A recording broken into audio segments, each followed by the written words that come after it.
स्वरूप बघू. तुमची आता परीक्षा जवळ आलेलीच आहे आणि परीक्षा जवळ आल्यानंतर प्रश्नपत्रिका कशी असेल तर आज आपण फक्त दोन विभाग बघणार आहोत, पद्य विभाग आणि गद्य विभाग. बघा, एकूण तुमच्या प्रश्नपत्रिकेमध्ये 5 विभाग असतात. पद्य विभाग, गद्य विभाग, पद्य विभाग, स्थूल वाचन विभाग, व्याकरण विभाग ज्याला आपण भाषा अभ्यास म्हणतो आणि 5वा विभाग असतो तो तुमचा उपयोजित विभाग. आता गद्य विभागामध्ये पाठावर आधारित प्रश्न, पद्य विभागामध्ये कवितेवर आधारित प्रश्न आणि स्थूल वाचन. तर आपण आता आज 2 विभाग बघणार आहोत. पहिला जो विभाग आहे तो तुमचा आहे गद्य विभाग. गद्य विभाग हा तुम्हाला असतो एकूण असतो तो 18 गुणांसाठी. आता याच्यामध्ये काय आहे तर याच्यामध्ये 2 पठित उतारे असतात. पठित म्हणजे काय तर जे तुम्ही अभ्यासलेले आहेत ते पठित उतारे आणि एक असतो तुमचा अपठित उतारा.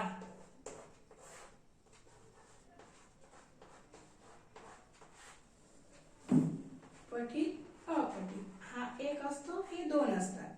हे असतात 7 गुणांसाठी आणि हे असतं 4 गुणांसाठी. लक्षात घ्या.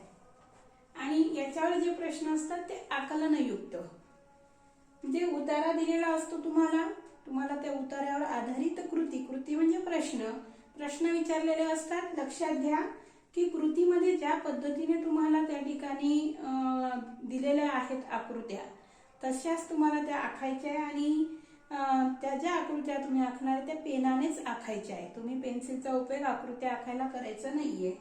हे पण एक लक्षात ठेवायचं आहे की याच्यामध्ये तुमच्या 2 पठित उतारे आहेत जे तुम्ही अभ्यासलेले आहे पाठामधले आणि एक आहे तुमचा अपठित उतारा. असं एकंदरीत तुम्हाला या ठिकाणी आकलन कृतीवर असणारे अपठित म्हणजे जो तुम्ही अभ्यासलेला नाही असा उतारा तुम्हाला असणार आहे, तो तुम्ही वाचायचा आणि त्यावर आधारित कृती सोडवायची. दुसरा जो आहे तो तुमचा आहे पद्य विभाग. आता पद्य विभाग हा जो आहे या पद्य विभागावर एकूण तुम्हाला 16 गुणांसाठी प्रश्न विचारले जातात. यामध्ये लक्षात घ्यायचं आहे की पहिला जो प्रश्न तुमचा असेल की दिलेल्या कवितेच्या आधारे तुम्ही कृती सोडवा. खाली दिलेल्या कवितेच्या आधारे तुम्ही कृती सोडवा असा तुम्हाला त्या ठिकाणी प्रश्न असेल आणि त्या प्रश्नामध्ये तुम्हाला कविता दिलेली असेल म्हणून त्या ठिकाणी प्रश्न येतो तुम्हाला दिलेल्या कवितेच्या आधारे कृती सोडवा.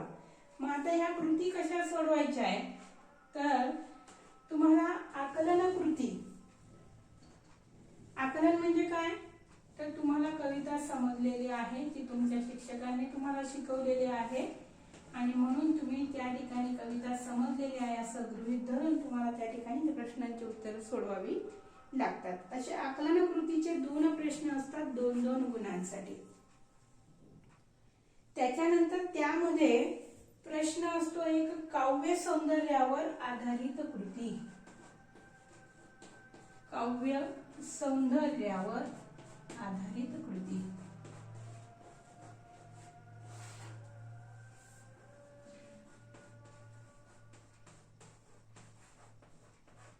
आता काव्य सौंदर्यावर आधारित कृती म्हटल्यानंतर त्याच्यामध्ये तुमचे 3 मुद्दे जे आपल्याला कविता शिकवताना आपले शिक्षक वारंवार समजावून सांगतात. त्यामध्ये कवितेतला विचार, कुठला विचार कवितेत मांडलेला आहे त्याला आपण विचार सौंदर्य म्हणू. त्यानंतर दुसरा आहे तुमचा काव्य भाव सौंदर्य.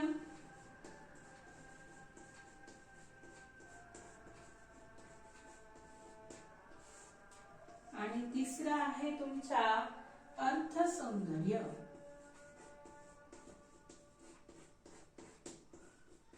अर्थ सौंदर्य म्हणजे दिलेल्या कवितेच्या त्या ओळीचा अर्थ लिहा. विचार सौंदर्य कवितेत व्यक्त केलेला विचार लिहा. कवितेत कुठला भाव आहे तो व्यक्त करा. अशा याच्यावर त्या कृती तुमच्या आधारलेल्या असतात. मग या ठिकाणी आकलन कृतीवर 2 कृती असतात 4 गुणांसाठी आणि यावर 2 कृती विचारलेल्या असतात त्याही असतात तुमच्या 4 गुणांसाठी. लक्षात आलं. एकंदरीत विभाग आहे तुमचा 16 गुणांसाठी आणि यामध्ये कविता दिलेली असते पहिल्या ह्याच्यामध्ये, ज्याला आपण कृती 2 असं त्या ठिकाणी म्हणतो आणि कृती 2 असं आपण त्या ठिकाणी म्हणत असतो. लक्षात घ्या, इथे कृती दुसरा विभाग म्हणजे दुसरी कृती. एकूण 5 विभाग आहे तर 5च कृती राहणार आहे, बाकी जास्त राहणार नाहीये. मुख्य जे प्रश्न आहे ते तुमचे फक्त 5च असणार आहे आणि बाकी प्रश्नांमध्ये मग तुमचं कृती अ, आ, ई अशा पद्धतीने त्या ठिकाणी दिलेले आहे. तर मग याच्यामध्ये आपलं कृती अ मध्ये तुम्हाला कविता दिलेली असणार आहे आणि कवितेवर आधारित तुम्हाला प्रश्न विचारले जाणार आहे. इथे पण कृती अ असेल, पठित उतारा, आणि इथे असेल अपठित उतारा. आला का लक्षात? आता ही झाली कृती 2 मधला अ भाग. कृती 2 मधला आ भाग. आ मध्ये काय आहे मग? कृती 2च्या आ मध्ये काय दिलेलं आहे? तर कृती 2च्या आ मध्ये तुमच्या शिक्षकांनी तुम्हाला काही मुद्दे दिलेले असतील कवितेवर आधारित, ज्याच्यामध्ये कवीचे नाव लिहा, कवितेचा विषय लिहा, कविता कुठल्या काव्यसंग्रहातून घेतली आहे, कवितेचा हेतू सांगा, हे प्रश्न असतील. त्यानंतर कवितेची मध्यवर्ती कल्पना सांगा, कवितेतला संदेश सांगा, कविता आवडली तर का आवडली त्याचं कारण सांगा, नाही आवडली तर का नाही आवडली त्याचंही कारण सांगा. हे सगळे प्रश्न त्या ठिकाणी असतात. तर यातले काही प्रश्न 2 गुणांसाठी आणि काही प्रश्न 1-1 गुणांसाठी. तर जे मुद्दे तुम्हाला तुमच्या शिक्षकांनी लिहून दिलेले आहेत त्यातले पहिले जे मुद्दे असतात, पहिलेपासून ते 3 किंवा 4 पर्यंत, तर ती मुद्दे 1-1 गुणांसाठी असतात आणि खालची जी मुद्दे आहेत ते 2-2 गुणांसाठी, ज्यामध्ये कवितेचा संदेश किंवा कवितेची मध्यवर्ती कल्पना, आवडली तर का नाही आवडली, हे 2-2 गुणांसाठी असतं. याच्यामध्ये तुम्हाला काय दिलेलं असतं की मुद्दे दिलेले असतात आणि मुद्द्यांच्या आधारे तुम्हाला त्या कवितेची कृती सोडवायची असते. कवितेचं नाव पण दिलेलं असतं, कविता दिलेली नसते, मात्र कवितेचं नाव दिलेलं असतं. मग वरती कवितेचे 2 कवितेची नावं दिलेली असतात आणि खाली मुद्दे दिलेले असतात. उदाहरणार्थ तिथे लिहिलेलं असतं कवितेचा कवी, कवितेचा विषय, कवितेची मध्यवर्ती कल्पना, आणि मग त्या 2 कवितांपैकी तुम्हाला जी कविता व्यवस्थित समजलेली असेल ती कविता तुम्ही निवडायची आणि त्या कवितेचा कवी कोण आहे तिथे नमूद करा, विषय काय आहे तो नमूद करा 2 गुणांसाठी. आणि 2 गुणांसाठी एक कुठला तरी प्रश्न असतो ज्यामध्ये मध्यवर्ती कल्पना किंवा संदेश किंवा आवडण्याचं कारण, न आवडण्याचं कारण, जे तुमच्या 8 मुद्द्यांपैकी असेल ते. असं एकंदरीत 1-1 गुणाच्या 2 कृती तुम्हाला या ठिकाणी विचारल्या जातात आणि 2 गुणांची 1 कृती विचारली जाते. म्हणजे या ठिकाणी किती गुण होतात तुमचे? याचे 2 गुण आणि याचे 2 गुण, असे एकंदरीत तुमचे 4 गुण होतात. आता झाले हे 8 झाले, हे 4 झाले, 12 झाले. 16 मार्काचा आपला पद्य विभाग आहे, म्हणजे आपले 4 मार्क अजून बाकी आहेत. आता 4 मार्कासाठी काय विचारलं असेल तर आता आपला कृती 2 आ झाला. आता कृती 2 मधला ई असेल, बरोबर? कृती 2 मधला काय असणार आहे? ई असणार आहे, ई. मग आता याच्यात काय आहे तर याच्यामध्ये एक शब्द लक्षात घ्यायचा आहे, तो म्हणजे रसग्रहण. रसग्रहण. आता रसग्रहणामध्ये आशय सौंदर्य, अर्थ काव्य सौंदर्य आणि भाषिक सौंदर्य असे 3 त्या ठिकाणी असतात. लक्षात घ्या, आशय सौंदर्य,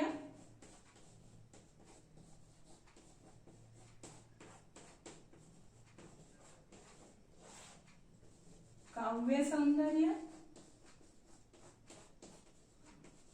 आणि भाषिक सौंदर्य.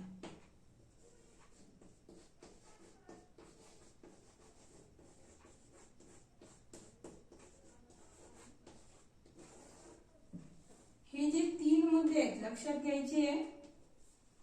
हे 3ही मुद्दे जेव्हा तुम्हाला प्रश्न येतो रसग्रहण करा, हे 3ही मुद्दे तुम्हाला उत्तरामध्ये नमूद करावे लागतात. हा मुद्दा नमूद केल्यानंतर तुमच्या कवितेचं नाव, कवीचं नाव, कवितेत काय सांगितलेलं आहे एक ओळीमध्ये लिहिणे, काव्य सौंदर्यामध्ये वरती तुम्हाला ज्या 2 ते 3 ओळी दिलेल्या असतात कवितेच्या, लक्षात घ्या. प्रश्न असा असतो, खाली दिलेल्या काव्य पंक्तीचे रसग्रहण करा. मग काव्य पंक्तीचे रसग्रहण करा, मग ती कविता कुठल्या कवितेतून घेतली आहे, त्याचे कवी कोण आणि कुठल्या काव्य संग्रहातून घेतले आणि काय त्याच्यामध्ये सांगितलेले ते याच्या पहिल्या मुद्द्यामध्ये लिहावं लागतं. मुद्दा नमूद करावाच लागतो. काव्य सौंदर्यामध्ये त्या कवितेच्या ज्या ओळी दिलेल्या आहेत त्या ओळींचा अर्थ तुम्हाला इथे मांडायचा असतो. त्या ओळीमध्ये काय अर्थ दिलेला आहे आणि भाषिक सौंदर्यामध्ये त्या कवितेमध्ये कुठलं व्याकरण आलेलं आहे ते व्याकरण तुम्हाला या मुद्द्यामध्ये नमूद करावं लागतं. उदाहरणार्थ यमक जुळलेला असेल किंवा विरोधाभासाचे शब्द आलेले असतील किंवा एखादी अलंकाराचा त्याच्यामध्ये उल्लेख आलेला असेल, एखाद्या वृत्ताचा उल्लेख आलेला असेल तर तो तुम्हाला या ठिकाणी नमूद करावा लागतो. आणि याला आहेत, या एका प्रश्नाला गुण आहेत 4. किती गुण आहेत? 4 गुण. प्रश्न कसा असेल, खालील दिलेल्या काव्य पंक्तीचे रसग्रहण करा. आणि खाली तुम्हाला कवितेच्या ओळी दिलेल्या आहेत. पूर्ण कविता नाही, कवितेतल्या ओळी दिलेल्या असतात. एकंदरीत गद्य आणि पद्य हे जे 2 विभाग आहेत हे अशा पद्धतीने आपल्याला आहे, जे आपल्याला 18 आणि 16 गुणांसाठी, लक्षात घ्या. आणि जो तिसरा विभाग तुमचा आहे तो शॉर्टकट मध्ये तुम्हाला सांगते मी, स्थूल वाचन विभाग आहे. तुमच्या एकूण पाठामध्ये किंवा एकूण पुस्तकामध्ये फक्त 4 स्थूल वाचन आहेत, लक्षात घ्या. किती स्थूल वाचन आहे? फक्त 4. आणि स्थूल वाचन हा जो विभाग आहे हा विचारला जातो 6 गुणांसाठी आणि याच्यावर 2 कृती विचारल्या जातात 3-3 गुणांसाठी. अगदी सोपं आहे, पण याच्यावर कुठलाही उतारा वगैरे दिला जात नाही, काही नाही. फक्त प्रश्न असतात आणि जे तुम्ही स्थूल वाचन शिकलेले आहात त्याच्यावरच आधारित तुम्हाला प्रश्नांची उत्तरं मनाने लिहावी लागतात. शोधायला उतारा दिलेला नसतो. या विभागात उतारा दिलेला नसतो. उतारा दिलेला नसतो, इतकं लक्षात घ्यायचंय. आणि तुमच्या आकलन कृतीवर जे काही तुम्ही शिकले आहेत त्याच्यावर तुम्ही या ठिकाणी स्थूल वाचनची उत्तरं लिहायची असतात. 3-3 मार्काच्या 3-3 गुणांच्या 2 कृती दिलेल्या असतात. किंवा ऑर मध्ये एकच प्रश्न 6 गुणांसाठी असतो, पण शक्यतो 3-3 गुणांच्याच तुम्ही कृती सोडवा. शक्यतो येत नाही ते 3-3 गुणांच्याच कृती विचारल्या जातात. असे एकंदरीत आपण आज 3 विभाग पाहिलेले आहेत, गद्य विभाग, पद्य विभाग आणि स्थूल वाचन विभाग.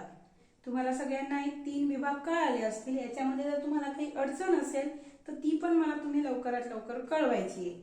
आता जो पुढचा विभाग आहे आपल्याला भाषा अभ्यास, ज्याला आपण व्याकरण विभाग म्हणतो, आणि उपयोजित विभाग, तो जरा विस्तारित आहे. त्यामुळे आज आपण हे 3 घेतले. पुढच्या व्हिडिओमध्ये आपण ते 2 विभाग घेणार आहोत.